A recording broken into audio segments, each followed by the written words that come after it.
What's up folks, Crush SG here, back with my in-depth review on the new 4-star Claymore user, Xinyan. I will be reviewing her from C1 to C6 in this video, going through my thoughts, all the builds I tested her with, and of course, we have some spreadsheets too.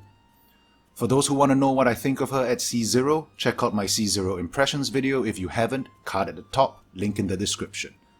The TLDR is that she's a decent C0, better as a burst support unit than a primary carry or shield support, but on the whole, nothing spectacular. Now this, however, changes a fair bit as we work our way up her constellations, so let's go through each of them and I'll provide my thoughts along the way. I'll also have links in the description to Honey Impact where you can view all the relevant information on her kit. Alright, so her C1 grants her a 12% attack speed buff for 5 seconds when she lands a crit. Now 12% may not sound like a lot, but in practice I feel it makes her sluggishness at C0 completely disappear.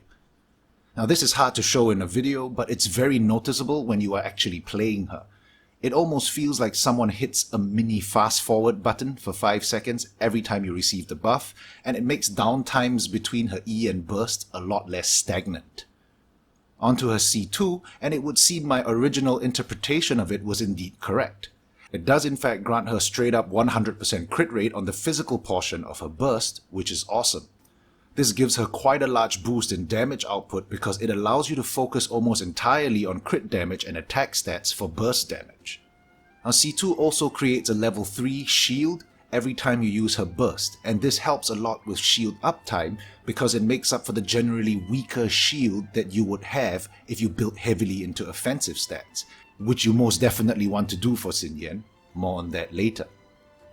Her C3 and 5 do the +3 levels to her E and burst skills respectively, and her C4 causes the swing portion of her E skill to reduce the target's physical resistance by 15% for 12 seconds.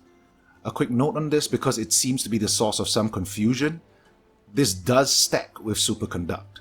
It's not overwritten as some have speculated. Here's a clip showing both effects stacking.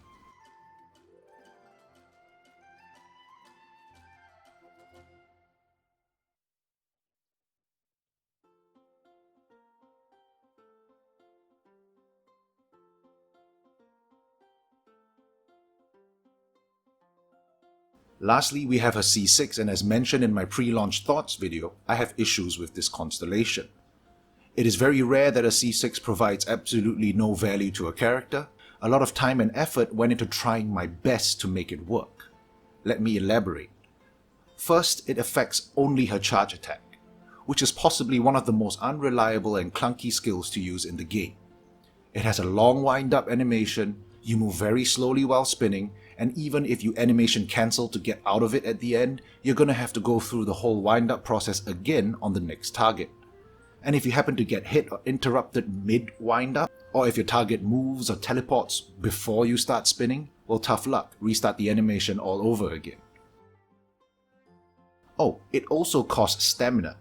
And no, the 30% reduction in stamina cost isn't enough to make it anywhere close to reliable. Heck, even the Bloodstain set bonus didn't help much, and sometimes it just straight up didn't work.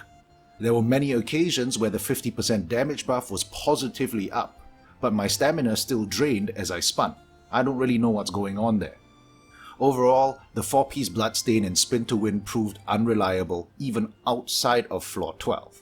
And yes, I know many of you have asked about this, her shield does in fact nullify the floor 12 debuff momentarily. And that's wonderful for squeezing out some extra stamina for dodging and such, but not nearly enough to give you sufficient stamina to use her charge attack reliably. The bottom line is, 99% of the time it is simply more efficient to just use her normal attack instead for damage. Now the second problem with her C6 is the defense scaling. This is the exact same reason I strongly advocated against going for % defense on a sub C6 Noelle in my Noelle DPS series. 50% defense scaling is not enough to make it worth investing into defense for damage, period. It only works with a C6 Noelle because her C6 coupled with her burst gives you over 100% defense scaling. For those interested in some math, let's head over to my spreadsheet. Here we have all the skill modifiers I used for this calculation: normal attack, charge attack, burst skill, shield modifier, and debuffs. Her normal and charge attack are level 6, her burst is level 9.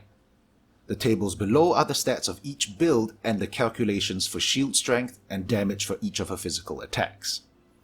On the left is what I feel is the most ideal setup for her. 2-piece gladiators with 2-piece bloodstain, percent attack on the timepiece and fizz damage on the goblet. To the right we have all the other builds that I tested on her. Now this isn't speculation, by the way, I actually have all of these items and the stats are exactly how they are in game. We have 4-piece bloodstain with percent attack and fizz damage, we have 4-piece bowlights with percent defense and fizz damage, and we have 4-piece bowlight with percent defense on both the timepiece and the goblet. Below are the average gains or losses compared to the ideal setup.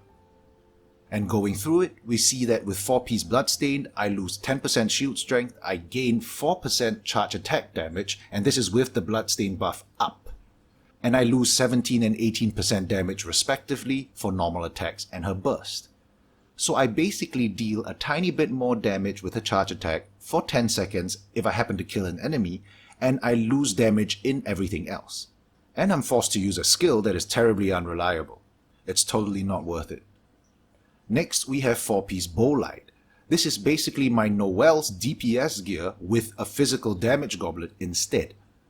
We gain 74% shield strength from the additional defense and the 35% bowlight bonus, which only applies to Xinyan herself, by the way. But at the same time, we lose 9%, 23% and 36% damage on her charge attack, normal attack and burst respectively. Is it worth the shield strength gain? Not in my opinion. I just don't see a point. It's not like the extra 35% shield strength benefits anyone else, so nerfing your damage by this much just isn't worth it. Lastly, we have 4-piece bowlight with defense on both the goblet and the timepiece, and this is exactly how I run my Noelle piece for piece. It's pretty much more of the same here. We gain even more shield strength but basically deal no damage. Not worth it. Now I know what some of you are thinking. 4-piece bowlight? Well, that isn't a fair comparison. Shouldn't you be comparing identical setups and just switch the attack for defense main stats? Of course I did that too. Here it is. Swapping the timepiece from attack to defense, we gain 27% shield strength, lose 2% charge attack damage, and lose 12% for both normal attacks and her burst. Yes, this is inclusive of the 50% defense scaling from her C6. Is that worth the extra about 1000 shield health? Nope. 1k shield health isn't going to get you much more uptime. I'd rather take more damage all round. So that's the math behind why 50% defense scaling is suboptimal for damage and why you should just ignore defense entirely on Xinyan and go for full offensive stats. And this segues nicely into my next point. It feels like the devs wanted to create a defense-based character while trying to make her unique from Noelle, but completely missed the mark. It requires you to stack defense for shield strength and tries to somehow compensate for it by scaling 50% of her defense with her charge attack, which is not only suboptimal scaling, but it's also the least efficient skill to use. Furthermore, stacking defense means you are giving up damage in every other aspect of her kit. I gotta be honest folks, it was plain frustrating at times trying to make everything work with her C6. I spent a few days of max resin refreshes just to prep a plus 20 4-piece bloodstain set for this, and was rewarded with pretty much complete failure. But anyway, let's not get overly dramatic about it. I know it probably seems like I'm giving Xinyan a terrible review at this point, but that's really not the case at all. If you completely ignored her C6 and weird defense scaling, what you are left with is actually an exceedingly capable offensive character with excellent potential as both a primary carry or a burst DPS support. Let's go over the builds that actually worked for me. As a burst DPS support for a physical carry, in my case being Razor, I had her in 2-piece Noblesse and 2-piece Bloodstain, and these are the stats.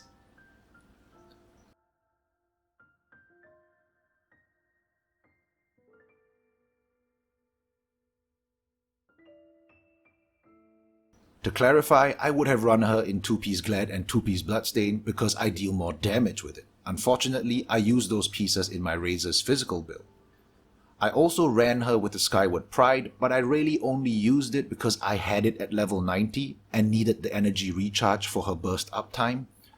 Only swapping to her for her E and her burst skills and swapping back kinda defeats the purpose of using the Skyward Pride, so something more accessible like the Sacrificial Greatsword or the Favonius Greatsword would work just fine too. With my team setup of Razor, Fischl, Xinyan and Diona, I didn't even need the energy particles from the Favonius bonus to get her burst up on cooldown. Hence, I believe with some further tweaking on the team setup, one could work in something like the Prototype Aminus or the Blackcliff Claymore instead for bigger burst DPS potential. But this is just speculation on my part. Anyway, as noted in my C0 Impressions, she fits perfectly into Razor's burst rotation and ended up being one hell of a support for him at C5. Even without stacking any defense, between her E skill and her C2, her shield was up surprisingly often. I dare say it seems like about an 80% shield uptime where it counts, so I got a lot of value out of a 15% physical damage boost. Using her E skill once every rotation also tied in nicely with Superconduct. That's a lot of resistance reduction for a physical carry. Additionally, the Pyro portion of her burst is exceedingly good for shield breaking.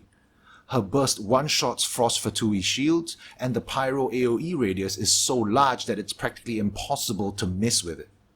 Her burst physical damage portion also hits very hard. With my setup, I was seeing hits of between 40 to 45k on average both in and out of Abyss, and considering I have it up on cooldown, that's very good for a burst DPS support, to me at least. Her E skill also hits very hard considering I have no bonus pyro damage. I can definitely see potential for a Sacrificial Greatsword Melt DPS support build for her, though regrettably I lack the resources to test it out. I'm sure someone will though at some point. Overall, I'd say at C5, she is an excellent burst support unit for a physical carry.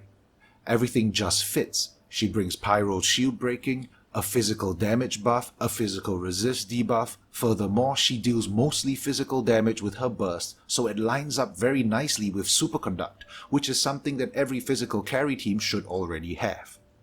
I'm pleased to say that she has a permanent spot on my Razor team for floor 12 moving forward. Alright, let's talk about her as a primary carry. And it's just good news all around for her at this point. The build I tested her in, as shown in the spreadsheet earlier, was 2-piece Gladiators and 2-piece Bloodstained, with a physical goblet, and these are her stats.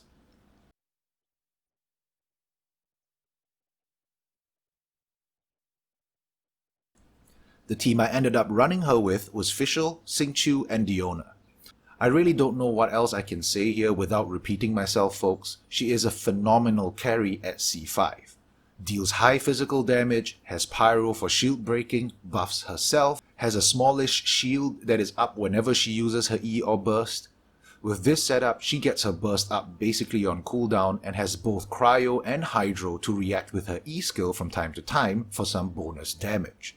Yes, she is a physical unit, so she can't compete with the usual meta reaction units, but I think with more time optimizing her and investing in a couple more levels in her burst skill, we could see upwards of 60 to 70k damage from her bursts, maybe more. Putting her up against Razor as a primary carry though, I don't know folks, it's a tough call.